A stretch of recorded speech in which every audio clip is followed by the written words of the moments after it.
तो चलो जल्दी से वीडियो को लाइक करो और अभी तक आपने चैनल को सब्सक्राइब ना किया तो प्लीज कर दो। तो ड्रामा की शुरुआत हमारी मेन लीड लियांग से होती है, जो कि अपने दोनों भाइयों को अभी टेंपल लेकर गया होता है प्रेयर करने के लिए। वहाँ पर वो अपनी फैमिली के इनहेरिटेंस के लिए प्रेयर कर रहा होता है ताकि उसके दोनों भाई में से एक का तो बच्चा हो जाए, क्योंकि दोनों की अभी शादी नहीं हो रही है। मास्टर उसे बताने लगता है कि उसने जो यहाँ विश मांगा है वो जरूर पूरी होगी और उसकी किस्मत उस तक विंटर के फर्स्ट स्नो में पहुंच जाएगी। फिर हम देखते हैं कि लियांग ट्रेन से कहीं जाने के लिए ट्रेवल कर रहा होता है। तभी उसका असिस्टेंट आकर उसे उसके ग्रैंडपा का ऑर्डर बताता है कि वो चाह रहे हैं कि जल्दी से उन्हें एक वारिस मिले, नहीं तो जो उनकी फैमिली की इनहेरिटेंस है वो उसके अंकल को मिल जाएगी, तो इसलिए उसे जल्दी करना पड़ेगा। तभी हम ट्रेन में हमारी फीमेल लीड को देखते हैं, जो कि अपने अंकल आंटी से बचकर भाग रही होती है। वो लोग उसके पीछे पड़े होते हैं ताकि वो लोग उसे एक मिस्टर वांग नाम के आदमी को बेच सके। वो उसे चिल्ला रहे होते हैं कि ऑलरेडी उन लोगों ने उसे ड्रग दे दिए, तो वो ज्यादा दूर तक नहीं जा पाएगी। तभी यून तो बचकर भागते हुए यहाँ लियांग के प्राइवेट रूम में आ जाती है। तो लियांग का असिस्टेंट उसे यहाँ से निकालने वाला होता है, पर वो उसे इशारा करके रोक देता है। वो सारे लोग इस डोर तक भी पहुंच जाते हैं और दरवाजा खटखटाने लगते हैं। तो यून जल्दी से लियांग के पास आकर उसे हेल्प करने को बोल रही होती है। तो जैसे ही वो लोग यहाँ दरवाजा खोल के रूम में इंटर होने लगते हैं, तो यून लियांग को किस करने लग जाती है और वो उसे तुरंत ही घुमा लेता है, जिसकी वजह से वो लोग उसे देख नहीं पाते। और लियांग उसे उन्हें जाने बोलता है, तो वो लोग फिर उसे सॉरी बोलकर निकलते हैं कि यहाँ पर यून नहीं है।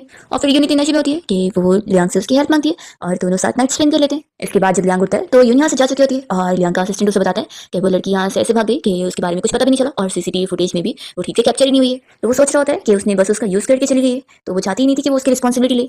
फिर ऐसे कुछ महीने बीत जाते हैं और हम देखते हैं हमारी फीमेल लीड यून यहाँ पर ऐसी प्रेग्नेंट हालत में डिलीवरी की जॉब कर रही होती है ताकि वो पैसे कमाकर खुद को पाल सके। यहाँ पर कुछ लड़कियों से देखकर बातें करने लगती है कि लगता है उसका हस्बैंड मर गया होगा, तभी तो उसको ऐसे काम करना पड़ रहा है। यून सोच रही होती है कि मुझे नहीं पता कि मेरे बच्चे का डैड कौन है, लेकिन चाहे जो भी हो ये बच्चा मेरे लिए गॉड की तरफ से गिफ्ट है, इसलिए वो बहुत खुश होती है और स्कूटी से फिर अपना डिलीवरी करने जा रही होती है। फिर रास्ते में हम देखते हैं लियांग के दूसरे भाई सॉन्ग को, जो हमें बता रहा होता है कि वो एक प्रोफेसर है जो कि हमेशा यूनिवर्सिटी के काम में बिजी होता है। वो बताता है कि उसका तीसरा भाई जिसका नाम विंग है वो तो हमेशा बॉर्डर पे रहता है और बहुत ही कम घर आता है, और उसका सबसे बड़ा भाई यानी कोई और नहीं लियांग वो तो कंपनी का सीईओ है और अकेले ही वही सारी चीजें हैंडल कर रहा है कंपनी की, क्योंकि लियांग क्योंकि बड़ा भाई है इसलिए पेरेंट्स के मरने के बाद सारी रिस्पॉन्सिबिलिटी उसके ऊपर आ गई और उसने अपने दोनों भाइयों को अपने बच्चों की तरह ट्रीट करा है। सॉन्ग इसी बारे में सोच रहा होता है कि लियांग को लेकिन फिजिकल डिसेबिलिटी है, इसी वजह से वो बच्चा नहीं कर सकता, और उसका दूसरा भाई बिन जो कि बॉर्डर पर रहता है उससे तो घर आने का टाइम नहीं है, तो ये सोचता है कि इनहेरिटेंस की जिम्मेदारी सिर्फ मेरे ऊपर है, लेकिन मुझे ऐसी लड़की से प्यार हो गया जिसके साथ तो मेरा कोई फ्यूचर ही नहीं है। तो वो परेशान होता है कि वो फैमिली की हेल्प कैसे करेगा वारिस देने में। और फिर अचानक से सॉन्ग यहाँ पर यून की स्कूटी को ठोक देता है और वो नीचे गिर जाती है। तो ये जल्दी से उसे बचाने जाता है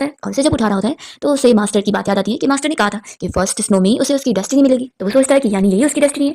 वो यहाँ पर यून को बचाने के लिए फिर उसे हॉस्पिटल लेके जाता है और फिर उसे यहाँ पर 2 मिलियन का डिपॉजिट पैसा देते हुए कहने लगता है कि तुम अपना बच्चा मेरे नाम कर दो और मेरे साथ एक fake contract marriage agreement sign करो। वो उसे समझा देता है कि तुम्हें फिक्र करने की जरूरत नहीं है, मैं तुम्हें कोई टेस्ट नहीं करने वाला हूँ, ये बस फेक मैरिज होगी, इससे तुम्हारे बच्चे को भी मेरी फैमिली का नाम मिल जाएगा और वो कोई नाजायज बच्चा नहीं कहलाएगा। तुम भी तो यही चाहती होगी ना कि तुम्हारे बच्चे को अच्छी लाइफ मिले। तो फिर यून फिर अपने बच्चे का सोचकर इस डील के लिए मान जाती है और फिर इसके बाद सॉन्ग यून को लेकर अपने उसे घर ले आता है। और यहाँ पर जब वो कार से निकल रही होती है तो इसी बारे में सोच रही होती है कि उसे बस सॉन्ग के साथ मिलकर उसकी फैमिली के सामने अच्छे से एक्टिंग करनी है और ऐसे वो अपने बच्चे के साथ कंफर्टेबल लाइफ बिता पाएगी। फिर वो जैसे यून को घर में लेकर आता है तो हाउसकीपर और मेड सभी को बता देता है कि वो उसकी वाइफ है।